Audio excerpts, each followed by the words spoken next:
Delhi high court ने शुक्रवार को बाबा रामदेव और पतंजलि की दिव्य फार्मेसी को एक याचिका के जवाब में नोटिस जारी किया है। याचिकाकर्ता ने आरोप लगाया है कि पतंजलि के दिव्य दंत मंजन को शाकाहारी बताया जाता है, लेकिन उसमें मांसाहारी तत्व शामिल हैं। वकील यतिन शर्मा की ओर से यह दायर याचिका में दावा किया गया है प्रोडक्ट की पैकेजिंग में हरे रंग का डॉट लगा है, जो कि शाकाहारी उत्पादों को दर्शाने के लिए लगाया जाता है, जबकि इसमें जो चीज़ें मिलाई गई हैं उसमें समुद्री फेन यानी सेपिया ऑफिसिनेलिसिस शामिल है। इस मामले में 28 नवंबर को हाईकोर्ट में सुनवाई होनी है।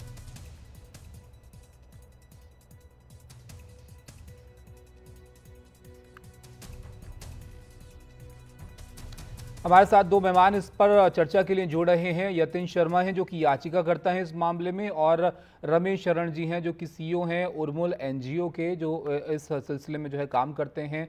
यतिन जी, पहले आपके पास मैं यहाँ पर आता हूँ। आपकी क्या शिकायत है इस याचिका के जरिए, क्या आपकी तरफ से कहा गया है और इस पर कोर्ट ने क्या कहा?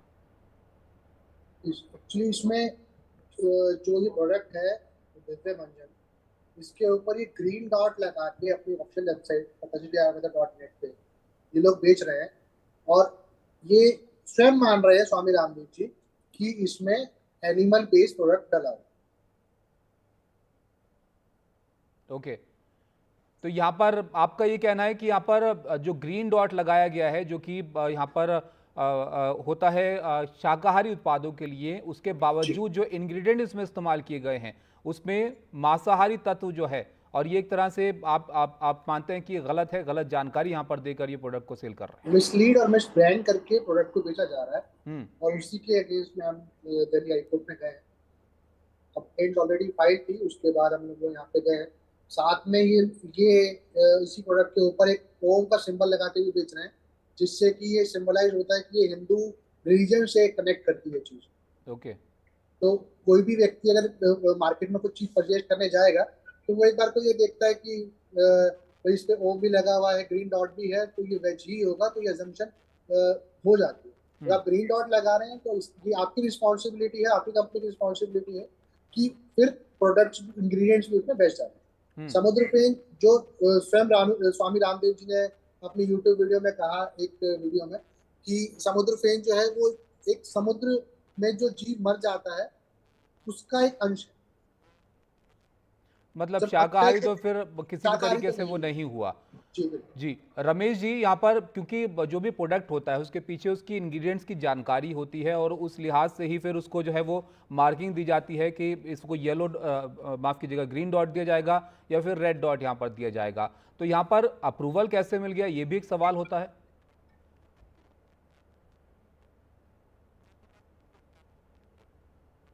रमेश जी, आपसे था सवाल मेरा।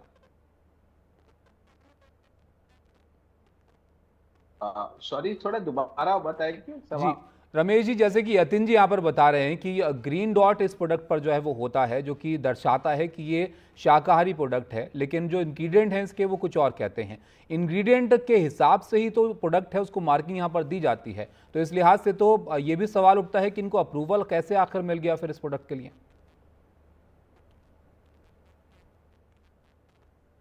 जी बिल्कुल। मेरे ख्याल से दो चीज जो है हमें सिस्टम के साथ समझना पड़ेगा। क्योंकि पतंजलि के कई प्रोडक्ट जो है अलग अलग समय पे विवादित रहे हैं, उस पे अलग अलग तरीके के विवाद उठते रहे हैं। सवाल ये पतंजलि के लिए नहीं है, सवाल पूरे फसई के सिस्टम पे।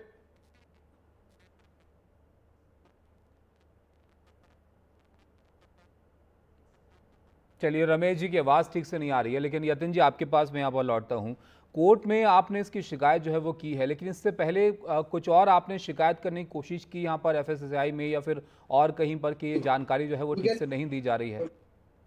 लास्ट मई में जो है लीगल नोटिस भेजा गया था स्वामी रामदेव जी को, हम्म। आचार्य बालकृष्णन जी को, और साथ में पतंजलि आयुर्वेदा और बाकी जो कंसर्न अथॉरिटीज थी, तो उनको भेजा गया था। बट वही है कि उन्होंने तो संज्ञान नहीं लिया। उसके बाद कंप्लेंट फाइल की गई मिनिस्ट्रीज में, मिनिस्ट्री ऑफ आयुष में, ministry of health and family welfare में। और उसके तुरंत बाद जो है फिर हम लोगों ने आगे इस पे रेट फाइल कर। अच्छा, तो आप खुद ये प्रोडक्ट जो है वो यूज़ करते थे? आपको ये जानकारी फिर थोड़ा बाद में पता चली कि इसमें जो है इस तरह के इंग्रेडिएंट्स हैं? जी बिल्कुल। हम पहले ही प्रोडक्ट इस्तेमाल कर रहे थे इसी विश्वास से कि ये वेजिटेरियन प्रोडक्ट है, बट बाद में जब ये संज्ञान में आया कि ये नॉन वेजिटेरियन इंग्रेडिएंट इसमें डाल रहे हैं, तो हुँ। उसके बाद से फिर हमने इस्तेमाल करना बंद कर दिया। बट स्टिल जो जिस समय तक इस्तेमाल किया उस समय तक तो वो एक ग्लानि मन में रहती ही है कि आप वेजिटेरियन अगर हैं तो फिर नॉन वेज आपने इंटेक कर लिया।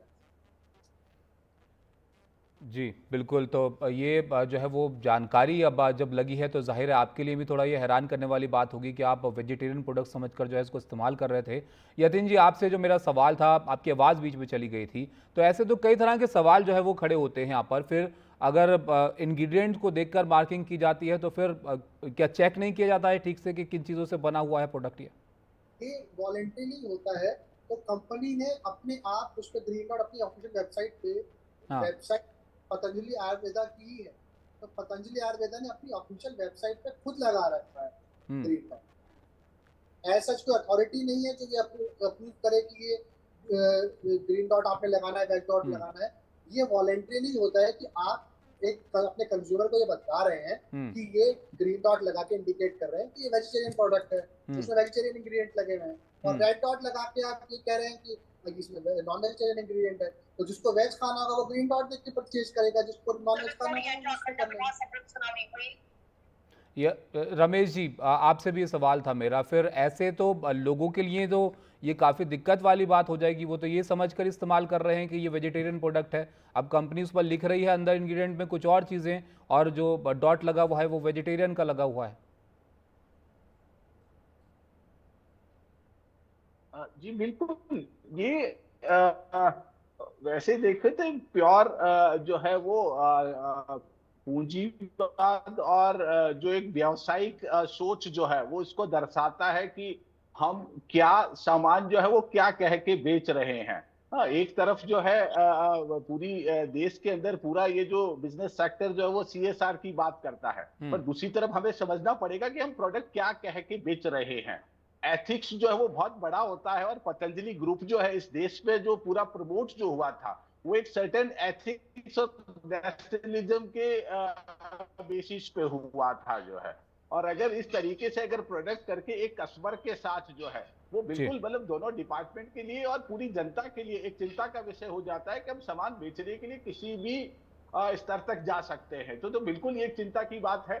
और क्योंकि इनकी खुद की, क्योंकि देखिए रेड और येलो साइन जो है वो बहुत हद तक डिपेंड करता है प्रोड्यूसर पे जो है, जी।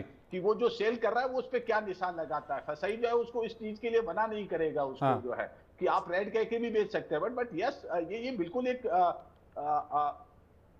जी जी, बहुत शुक्रिया आपका रमेश जी। तो ज़ाहिर है ये भी कंसर्न है जो आप यहाँ पर उठा रहे हैं कि यहाँ पर ये भी सवाल उठता है कि आप क्या जो है वो परोस रहे हैं, लोगों को क्या बेच रहे हैं। एक भरोसे वाली बात भी यहाँ पर होती है कि एक भरोसे के साथ ही लोग जो है प्रोडक्ट को इस्तेमाल करते हैं। जैसे कि यतिन जी भी बता रहे थे, वो खुद काफ़ी वक्त से इस्तेमाल कर रहे थे। तो थोड़ा हैरानी उनके लिए भी है कि अंदर इंग्रेडिएंट जो है वो उसमें क्या इस्तेमाल किए जा रहे हैं।